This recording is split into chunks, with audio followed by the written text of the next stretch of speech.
इस वीडियो में हम बायोलॉजी के टॉपिक रहेगा परिसंचरण तंत्र सर्कुलेटरी सिस्टम के क्वेश्चन करेंगे। चलिए स्टार्ट कर लेते हैं। फर्स्ट क्वेश्चन है, किस अवस्था में एरिथ्रोब्लास्टोसिस फिटालिस रोग गर्भपात कर सकता है? तो ऐसी कौन सी अवस्था है जिसमें एरिथ्रोब्लास्टोसिस फिटालिस जो रोग होता है वो गर्भपात करता है? तो आंसर हो जाएगा ऑप्शन नंबर सी, RH+ पति में तथा RH- जो होगा वो पत्नी में होगा। ये RH क्या होते हैं? फैक्टर होते हैं। चलिए इसके बारे में हम समझते हैं कि क्या है। एरिथ्रोब्लास्टोसिस फिटालिस रोग गर्भपात का कारण RH+ पति में और RH- पत्नी से होता है। लैंडस्टीनर एवं वैनर ने 1940 में रिसस मंकी में एक विशेष प्रकार का प्रोटीन पाया जिसे उन्होंने RH फैक्टर नाम दिया। जिस व्यक्तियों में RH पाया जाता है उनका जो रक्त होता है वो RH+ तथा जिसमें RH फैक्टर नहीं पाया जाता है उनका रक्त RH- कहते हैं। भारत में 97% लोगों में RH+ तथा 3% लोगों में RH- पाया जाता है। यदि पति में RH+ तथा पत्नी में RH- हो तो वैसी स्थिति में विज्ञान शादी करने की अनुमति नहीं देता है। मनुष्यों में रक्त में विभिन्नता RBC में पाए जाने वाले ग्लाइकोप्रोटीन के कारण होता है।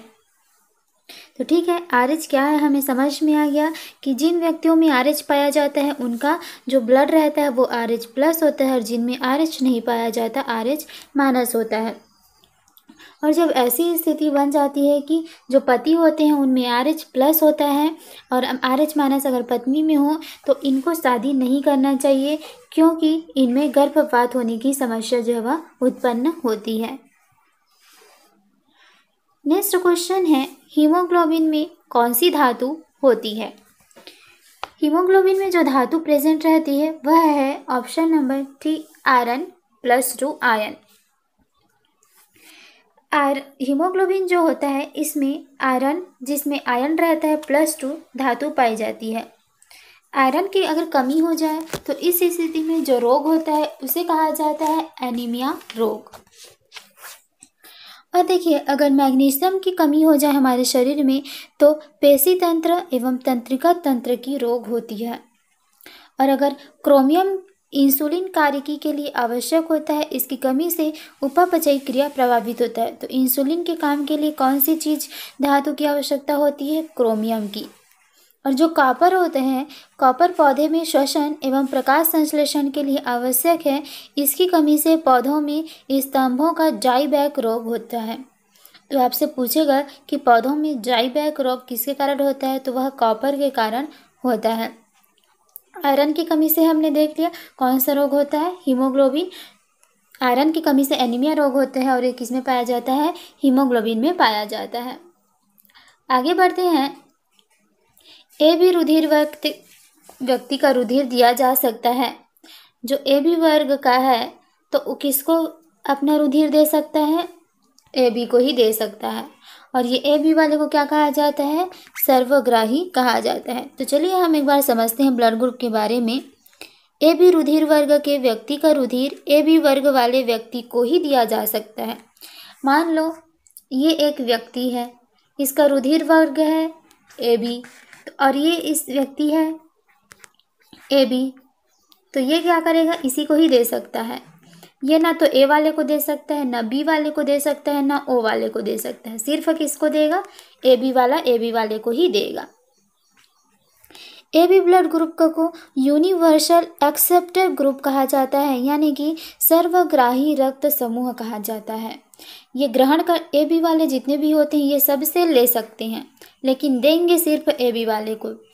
और ले सबसे सकते हैं इसलिए इन्हें कहा जाता है सर्वग्राही, सभी से ग्रहण करने वाला। और जो O ब्लड ग्रुप होता है उसको यूनिवर्सल डोनर ब्लड ग्रुप कहा जाता है, सर्वदाता। क्योंकि जो O ब्लड ग्रुप वाले व्यक्ति रहते हैं ये सभी को अपना ब्लड दे सकते हैं, चाहे वो व्यक्ति A का हो या B का हो या AB का। ए बी जो ब्लड ग्रुप वाले व्यक्ति रहते हैं इनमें एंटीबॉडी नहीं होता है। ठीक, कोई भी एंटीबॉडी नहीं होता है और जो ओ ब्लड ग्रुप रहते हैं उनमें कोई भी एंटीजन नहीं रहता है। तो इतनी बातें याद रखेंगे। आगे बढ़ते हैं। विलियम हार्वे किसकी खोज के लिए प्रसिद्ध हैं? विलियम हार्वे ने किसकी खोज की थी? रक्त परिसंचरण तंत्र की खोज की थी। Option number C. तो इनके द्वारा रक्त परिसंचरण तंत्र का खोज किया गया था। आगे बढ़ते हैं। एंटीजन क्या है?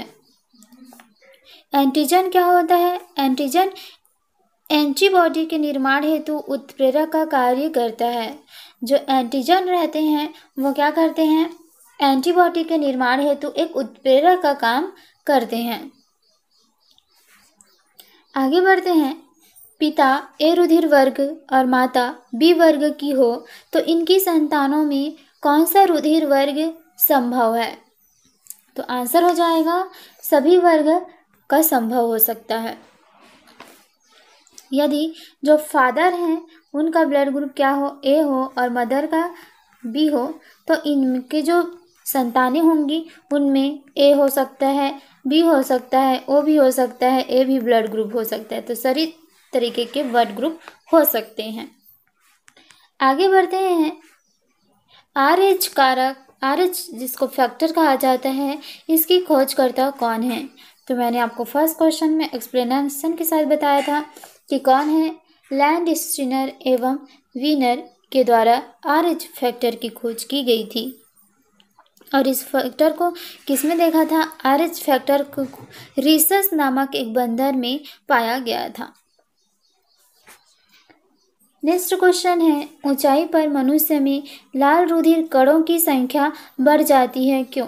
जैसे जैसे आप ऊंचाई पर बढ़ते जाते हैं आप में जो लाल रुधिर कणिकाएं हैं, RBC हैं, इनकी जो संख्या रहती है, नंबर्स होती है, वो क्या होती है? बढ़ जाती है। तो वो किस कारण ऐसा होता है?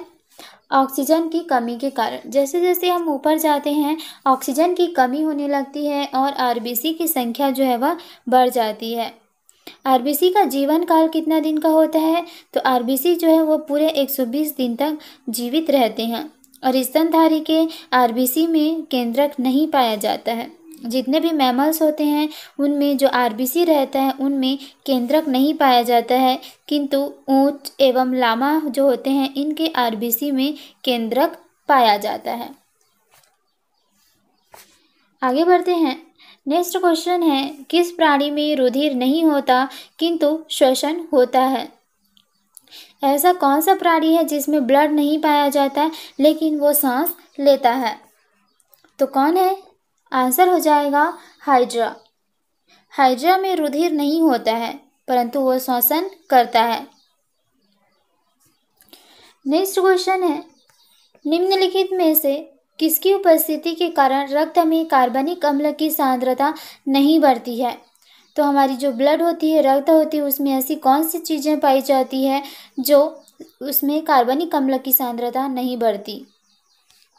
तो आंसर हो जाएगा सोडियम आयन। हमारी जो ब्लड होती है उसमें सोडियम आयन उपस्थित रहता है जिसके कारण हमारे ब्लड में कार्बनिक अम्ल की सांद्रता जो है, कंसंट्रेशन, वो नहीं बढ़ती है। और जो कैल्शियम धातु रहते हैं वो रक्त को थक्का बनाने में क्या करते हैं? सहायता करते हैं। तो कैल्शियम धातु हमारे रक्त को जमाने में, थक्का जमाने में सहायता करते हैं। और विटामिन पूछे कि रक्त का थक्का जाना में कौन सी विटामिन उपयोग होती है? तो विटामिन के होगा। नेक्स्ट क्वेश्चन है। रुधिर में अधिकतर कार्बन डाइऑक्साइड ले जाती है तो जो हमारी ब्लड रहती है उसमें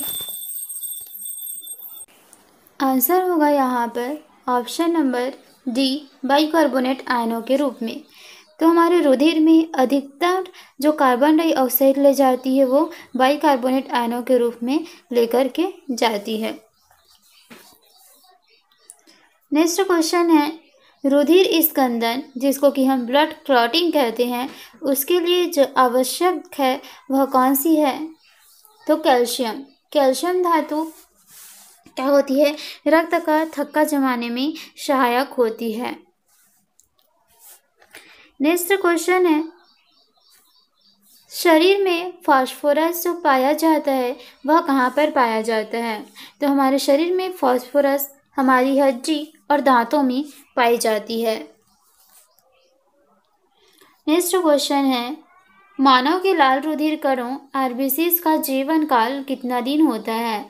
तो मानव के शरीर में जो आरबीसी रहती है, रेड ब्लड सेल्स, इनकी जो जीवन काल रहती है वो पूरे 120 दिन की होती है।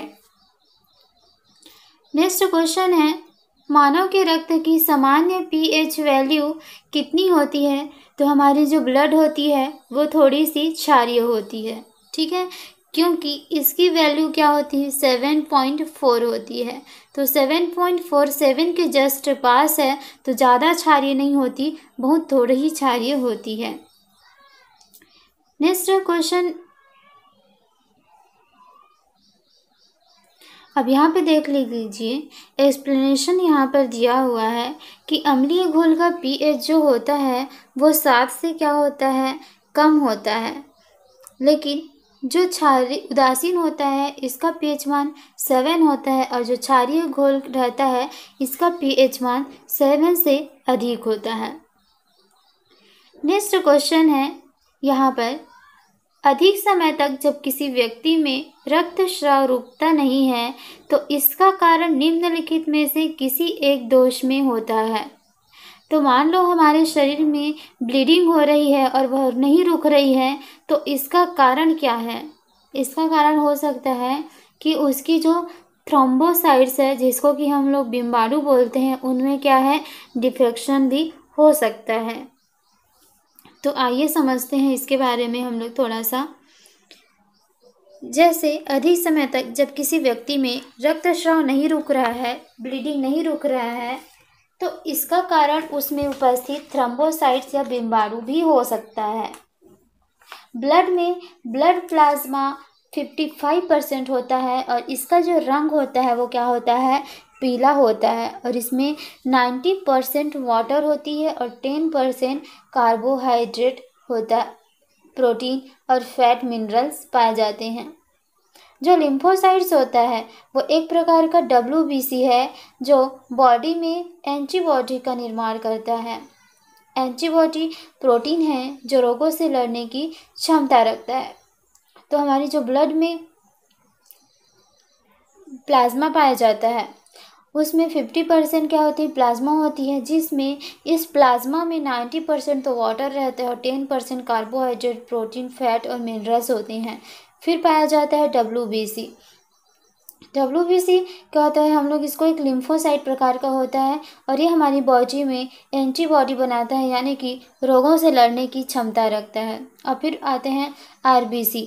तो RBC क्या करते हैं, हमारे शरीर में RBC जो उपस्थित रहता है वो क्या करता है, रक्त हीमोग्लोबिन पाया जाता है जो हमारे रक्त में ऑक्सीजन का परिवहन करता है। आगे बढ़ते हैं। नेक्स्ट क्वेश्चन है, रुधिर दाब ब्लड प्रेशर का नियंत्रण करता है किसके द्वारा? तो वो करता है एड्रिनल ग्रंथि के द्वारा।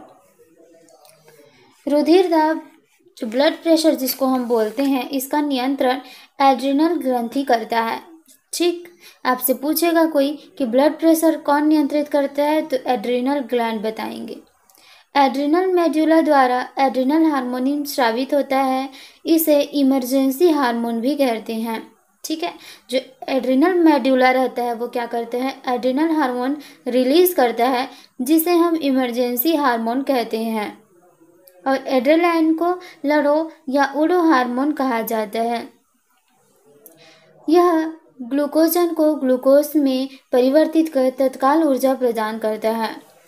जो ग्लूकोज रहती है वो यकृत में ग्लाइकोजन के फॉर्म में क्या रहती है, संचित रहती है। जब हमारे शरीर को ग्लूकोज की आवश्यकता होती है तो यह क्या करता है, ग्लाइकोजन को ग्लूकोज में परिवर्तित कर देता है और तत्काल ऊर्जा प्रदान करता है।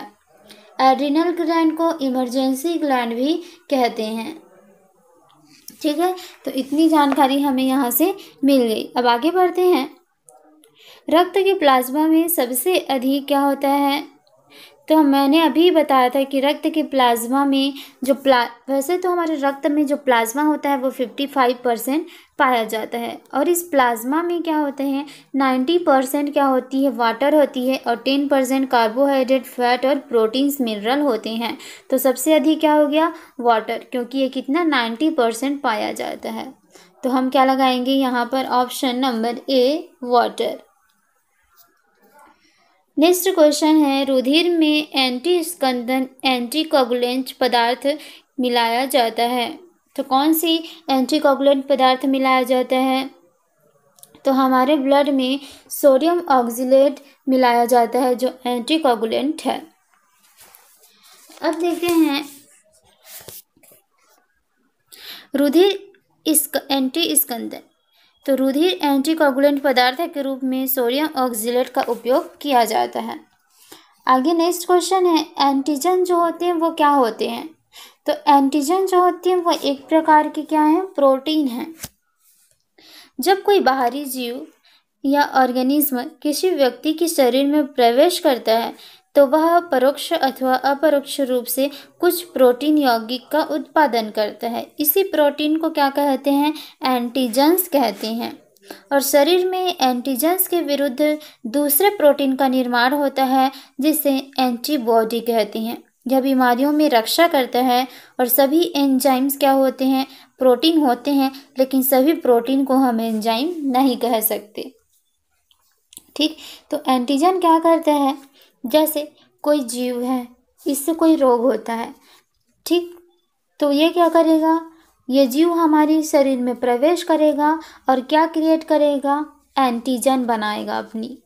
और इसी एंटीजन को विरुद्ध के लिए या खत्म करने के लिए हमारे शरीर के द्वारा क्या बनाया जाता है? WBC के द्वारा बनाया जाता है एंटीबॉडी। इसको एंटीजन को ख़त्म करने के लिए हमारा शरीर एंटीबॉडी बनाता है। ठीक, और जितने भी एंटीजन होते हैं, एंजाइम होते हैं, वो सारे एंजाइम्स क्या होते हैं? प्रोटीन होते हैं, लेकिन हम सारे प्रोटीन को एंजाइम नहीं कह सकते। तो एंटीजन भी क्या होते हैं? एक तरीके की प्रोटीन होते हैं। नेक्स्ट क्वेश्चन है यदि माता पिता दोनों रंजकहीन होंगे तो उनकी सब संतानें क्या हो जाएंगी? रंजनहीन हो जाएंगी। अब देखिए, मान लो कोई माता पिता है, दोनों रंजकहीन है, एल्बिनो है, तो उनमें जो संतानें पैदा होंगी वो सब संतानें भी रंजकहीन होंगी।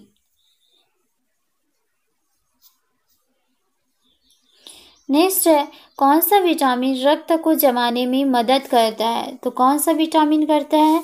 विटामिन के क्या करता है? हमारे रक्त को थक्का जमाने में मदद करता है। यहीं पर आपसे पूछे कि ऐसी कौन सी धातु है जो रक्त को थक्का जमाने में मदद करता है, तो वह है कैल्शियम। कैल्शियम धातु हमारे रक्त को थक्का जमाने में क्या करता है? सहायता करता है। नेक्स्ट क्वेश्चन है ब्लड बैंक किसे कहते हैं? तो ब्लड बैंक किसे कहा जाता है? स्प्लीन या प्लीहा को ब्लड बैंक कहा जाता है। लेकिन स्प्लीन, जिसको कि हम प्लीहा भी बोलते हैं, इसको हम ब्लड बैंक बोलते क्यों हैं? क्योंकि देखिए जो RBC रहती है वह 120 दिन तक जीवित रहती है, और 120 दिन के बाद इसकी क्या हो जाती है? डेथ हो जाती है। और इसकी जो डेथ होती है वो कहाँ पर होती है? स्प्लीन में होती है। इसलिए इसे ब्लड बैंक कहा जाता है या फिर RBC का कब्रिस्तान कहा जाता है, क्योंकि वहाँ पर उसकी मृत्यु हो जाती है। नेक्स्ट क्वेश्चन है पेसमेकर का संबंध जो है वह किससे है? तो पेसमेकर का संबंध हृदय से है। यह पेसमेकर क्या करता है? हृदय की धड़कन को नियमित करता है। नेक्स्ट क्वेश्चन है एंटीबॉडी मुख्यतः एक पदार्थ है। तो एंटीबॉडी क्या होते हैं? एक तरीके की प्रोटीन्स होते हैं। और हमने देखा था कि जो एंटीजन्स होते हैं वो भी एक क्या होते हैं? एक तरीके की प्रोटीन होते हैं। एंटीबॉडी हमारे शरीर की रक्षा बीमारियों से करते हैं। कोई भी जीव अगर हमारे शरीर में एंटीजन बना देता है, एंटीजन प्रोड्यूस कर देता है, तो हमारी बॉडी उसके विरुद्ध एंटीजन बनाना स्टार्ट कर देती है। नेक्स्ट क्वेश्चन है, वह पदार्थ जिसकी कमी से डिहाइड्रेशन होता है वो क्या कहलाता है? आंसर हो जाएगा ऑप्शन नंबर डी, लवण की कमी से। हमारे शरीर में किसकी कमी से डिहाइड्रेशन होता है? तो हमारे शरीर में जो डिहाइड्रेशन होता है वो लवण की कमी से होता है, और ख़ास करके सोडियम लवण। ठीक है, इस रोग में ORS घोल का सेवन करना चाहिए या नमक चीनी का शरबत जो है वह पीना चाहिए ताकि डिहाइड्रेशन से दूर हो सके। नेक्स्ट क्वेश्चन है, अधिक ऊंचाई पर मानव शरीर में श्वेत रक्त कणिकाएं जिनको कि WBC कहा जाता है, इनमें क्या होता है? तो हम अधिक ऊंचाई पर जाते हैं तो हमारे शरीर में जो श्वेत रक्त कणिका है WBC है, इसकी आकार क्या हो जाती है? बड़ी हो जाती है। और हमने देखा था कि अधिक ऊंचाई पर जाने में जो RBC की संख्या होती थी, नंबर्स होती थी, वो ज़्यादा हो जाती थी, और WBC में क्या हो जाएगा? इनके आकार में बढ़ोतरी होगी। तो दोनों बातें याद रखेंगे। आगे बढ़ते हैं, खून में कौन सा अवयव नहीं होता है? तो 4 ऑप्शन दिए हैं, इनमें खून में कौन सा चीज़ नहीं होता है? तो हमारे खून में WBC होता है, RBC होता है, प्लाज्मा भी हो जाता है, लेकिन प्लेसेंटा नहीं होता है। प्लेसेंटा तो भ्रूण अवस्था में भ्रूण को खाना देने का काम करता है, पोषण देने का काम करता है।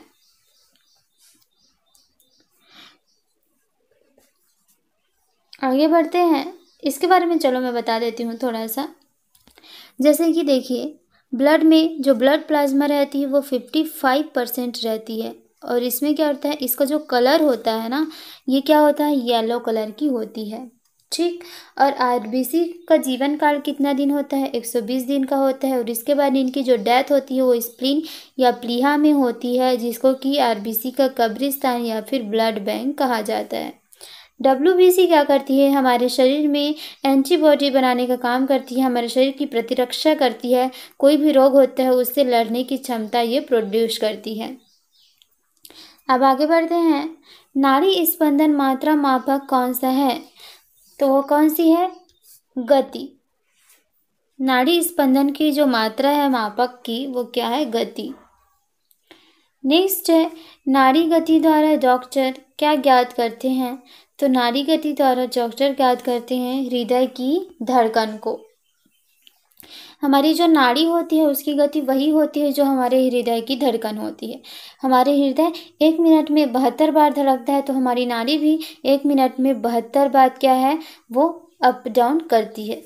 ठीक, नाड़ी की गति डॉक्टर द्वारा ज्ञात करता है हृदय की धड़कन को। एक स्वस्थ मनुष्य के व्यक्ति में रक्त दाब का मान क्या होता है? 120/80 mm होता है। रक्त दाब मापने वाला जो यंत्र होता है उसमें पारे धातु का उपयोग किया जाता है। तो आगे बढ़ते हैं हम, मुख्य रूप से कौन सी रक्तवाहिकाएं हमारे शरीर के विभिन्न भागों से हृदय तक रक्त का वहन करती है? तो हमारे शरीर के विभिन्न भागों से रक्त को हृदय तक लाने का काम कौन करता है? ये करती हैं शिराएं। और शिराओं में कैसी रक्त बहती है? अशुद्ध रक्त बहती है। और जो हमारी धमनियां होती है वो हृदय से शुद्ध रक्त को शरीर के विभिन्न भागों तक पहुंचाने का काम करता है।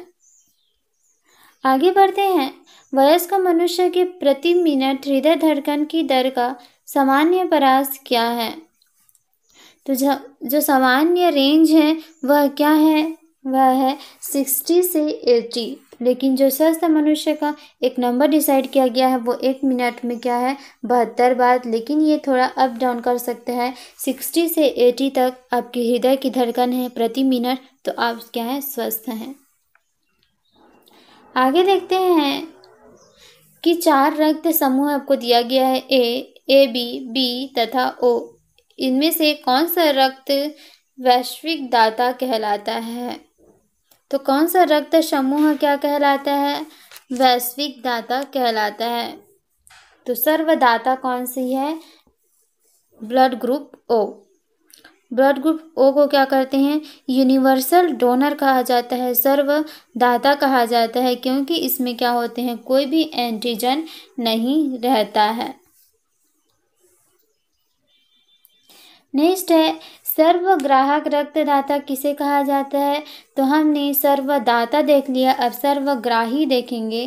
तो सर्वग्राही रक्त समूह किसको बोलते हैं, ए बी वाले को बोलते हैं, और इनमें किसी भी तरीके की कोई भी एंटीबॉडी प्रेजेंट नहीं रहता है। नेक्स्ट क्वेश्चन है, एक ए बी ग्रुप वाला व्यक्ति किसको खून दे सकता है। मान लो किसी व्यक्ति का जो ब्लड ग्रुप है वो ए बी है, तो वह केवल ए बी वाले को ही अपना ब्लड दे सकता है।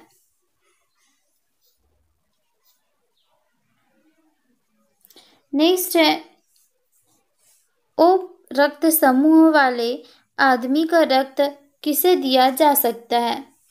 तो मान लो कोई व्यक्ति है जिसका ब्लड ग्रुप है ओ, तो वो क्या करेगा, वो सभी रक्त समूह वाले को अपना रक्त दे सकता हो, भले ही वो ए हो, बी हो, या फिर ए बी हो या ओ हो। नेक्स्ट है मानव शरीर के रक्त में से अशुद्धियों को छानकर अलग कौन करता है। तो हमारे मानव के शरीर में ऐसी कौन सी चीज़ होती है जो हमारे रक्त में से अशुद्धियों को छानकर अलग करती है। तो वह है गुर्दा या फिर किडनी। नेक्स्ट है प्रतिजन एक पदार्थ है जो क्या करता है, प्रतिरक्षा संवेग को प्रेरित करता है। प्रतिजन एक प्रकार के पदार्थ होते हैं जो क्या करते हैं, प्रतिरक्षा संवेग को प्रेरित करते हैं। नेक्स्ट क्वेश्चन है निम्नलिखित में से कौन सी स्थिति विलंबित रक्त स्कंदन का एक शर्त है। तो क्या है, आंसर हो जाएगा हीमोफीलिया। हीमोफीलिया एक आनुवांशिक रोग है। इस रोग के पीड़ित व्यक्ति में रक्त स्कंदन नहीं होता, यानी कि ब्लड क्लॉटिंग नहीं होती है अगर व्यक्ति को हीमोफीलिया की बीमारी है तो। नेक्स्ट है शरीर में हीमोग्लोबिन का काम क्या है। तो हमारे शरीर में आरबीसी में जो हीमोग्लोबिन पाई जाती है उसका काम क्या होता है, उसका काम है ऑक्सीजन का परिवहन करना।